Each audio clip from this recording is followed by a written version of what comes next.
বাংলাদেশের সাথে সম্পর্ক জোরদার করতে চায় ভারত, পাকিস্তান ও চায়না। রবিবার দুপুরে চায়নার রাষ্ট্রদূত ভারত ও পাকিস্তানের হাইকমিশনার, পররাষ্ট্রমন্ত্রী ও প্রতিমন্ত্রীর সাথে সৌজন্য সাক্ষাতের পর এই কথা জানান। নতুন সরকারের সাথে দ্বিপাক্ষিক সম্পর্ক এবং সহযোগিতা বাড়ার আশা প্রকাশ করেন তারা। দুপুরে বৈঠক শেষে চীনের রাষ্ট্রদূত ইয়াওয়েন গণমাধ্যমে জানান, প্রধানমন্ত্রী তারেক রহমানকে চীন সফরের আমন্ত্রণ জানিয়েছে বেইজিং সরকার। এ সময় এই সফর দ্রুত হবে বলে আশা প্রকাশ করেন তিনি। প্রধানমন্ত্রী তারেক রহমানের বাবা এবং মায়ের সাথে চায়নার সম্পর্কের কথা উল্লেখ করে তা নতুন উচ্চতায় নেয়ার আশা প্রকাশ করেন তিনি। সবার আগে বাংলাদেশ নীতি অব্যাহত রেখে ঢাকা বেইজিং সম্পর্ক এগিয়ে নিতে চায় চীন। বাংলাদেশের সাথে চায়নার সম্পর্কের গোড়াপত্তন হয়েছিল প্রধানমন্ত্রী তারেক রহমানের বাবার হাত ধরে। তার মা বেগম খালেদা জিয়ার সময়ে দুই দেশের সম্পর্ক এগিয়েছে। তারেক রহমানের নেতৃত্বে এই ঢাকা বেইজিং সম্পর্ক অন্য উচ্চতায় পৌঁছাবে বলে মনে করি। তিস্তা প্রকল্প বাস্তবায়নে চীন সরকার প্রস্তুত জানিয়ে ওয়েন বলেন, নতুন সরকারের সবার আগে বাংলাদেশ নীতিতে পাশে থাকবে তার দেশ। বাংলাদেশ সহ দক্ষিণ এশিয়ার দেশগুলোর সঙ্গে চীনের সম্পর্কে কোনো তৃতীয় দেশের হস্তক্ষেপ মানবে না বলেও সাফ জানান রাষ্ট্রদূত। তিস্তা বহুমুখী প্রকল্প বাস্তবায়নে চীন সরকার প্রস্তুত। এখন বাংলাদেশের নতুন সরকারের সাথে আলোচনা চলছে।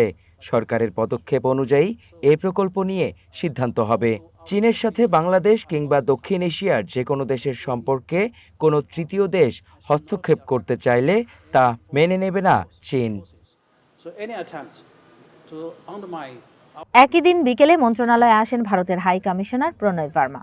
ভারতের সঙ্গে ঐতিহাসিক বন্ধুত্ব এগিয়ে নিতে দেশটির আকাঙ্ক্ষার কথা জানান তিনি। আলোচনায় ভিসা নিয়েও কথা হয়েছে বলে জানান প্রণয় ভার্মা। গণতান্ত্রিক, প্রগতিশীল এবং অন্তর্ভুক্তিমূলক বাংলাদেশ করতে বর্তমান সরকারের পাশে থাকবে ভারত। বাংলাদেশের জনগণের স্বার্থকে প্রাধান্য দিয়ে দ্বিপাক্ষিক সম্পর্ক এগিয়ে নিতে কাজ করবে ভারত। দুই দেশের ইতিমধ্যেই উচ্চ পর্যায়ে যোগাযোগ হয়েছে।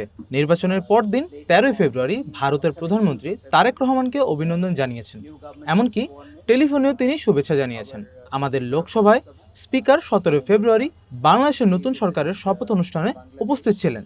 পারস্পরিক স্বার্থকে প্রাধান্য দিয়ে দুই দেশের ঐতিহাসিক সম্পর্ক সামনের দিকে এগিয়ে যাবে। We look forward to working together in a forward-looking manner to strengthen our people-centric cooperation in all domains.